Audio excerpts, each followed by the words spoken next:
Bonsoir Patricia.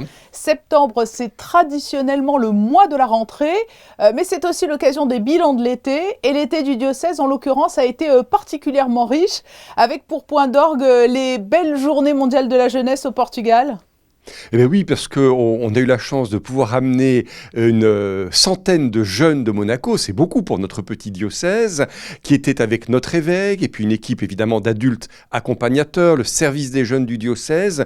Ils ont pu se rendre au Portugal, et en particulier à Lisbonne, et ça a été vraiment de très belles journées.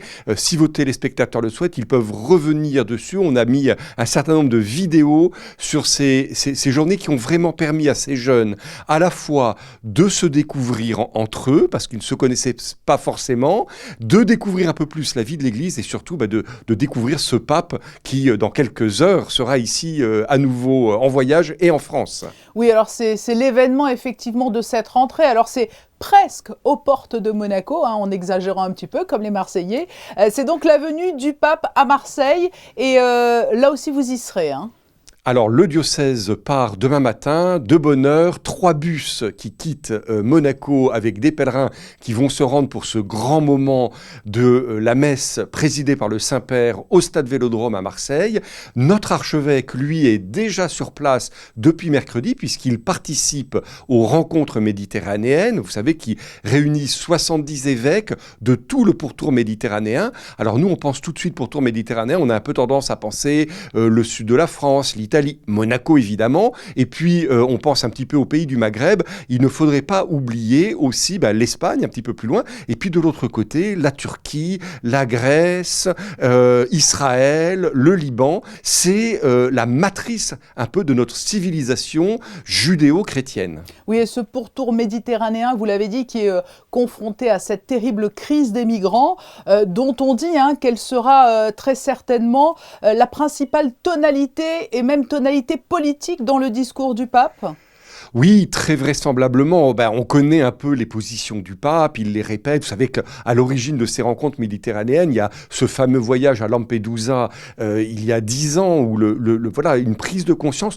Pourquoi ? Parce que pour le pape, ce qui se passe en ce moment en Méditerranée, c'est un peu un condensé de ce que vit l'humanité tout entière. Et donc pour le pape, il a vraiment le désir d'attirer notre attention, que ce soit sur la question des migrants, que ce soit sur la question écologique, de la nécessité pour tous, les chrétiens peut-être en premier, parce que c'est à eux qu'il s'adresse en premier, mais l'humanité tout entière, de réaliser que ce que le pape aime appeler notre maison commune est fragile, et notre maison commune mérite que nous fassions des efforts, aussi bien pour tous ceux qui y habitent, quels qu'ils soient, que pour la préservation de la nature dont nous avons besoin et qui nous a été donnée par le Créateur.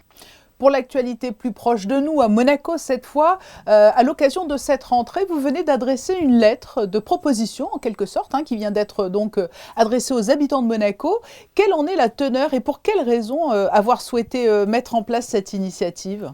Comme le dit le pape, et notre archevêque a repris les paroles du pape, nous avons la chance d'avoir reçu une lumière. Cette lumière, c'est le Christ. C'est pas pour qu'elle soit mise dans une boîte et enfermée, c'est vraiment pour qu'elle rayonne. Et le désir de l'Église, c'est de proposer, surtout pas d'imposer, même dans un État catholique, mais c'est de proposer cette lumière. Et c'était l'objectif de cette petite brochure qui a été effectivement adressée à beaucoup, et que si vous ne l'avez pas reçue, vous pouvez les trouver facilement dans les églises de la principauté.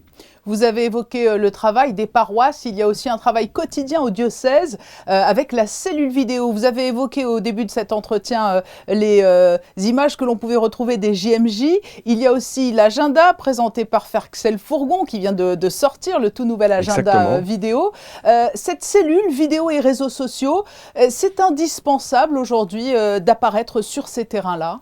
Cette cellule, ce service de la communication et de l'évangélisation numérique, c'est vraiment assurer cette présence, en particulier par le biais, vous l'avez mentionné très gentiment, de ces vidéos. On sort 4 vidéos toutes les semaines sur plein de thèmes. Alors évidemment, la vie du diocèse, vous avez parlé de cette vidéo qu'on fait tous les mois sur l'actu du diocèse avec Fercel Fourgon, mais vous allez trouver des tas de vidéos, y compris de la philosophie, le livre du mois, le film du mois, enfin des tas de thèmes qu'on essaye d'aborder avec le regard des chrétiens. Et toutes les semaines, c'est résumé dans une newsletter à laquelle il est très facile de s'abonner. Il suffit d'aller sur le site du diocèse, diocèse.mc, et on peut s'inscrire tout de suite sur la newsletter et recevoir le samedi dans sa boîte mail un peu le résumé de toute l'actualité du diocèse avec aussi l'agenda de notre archevêque.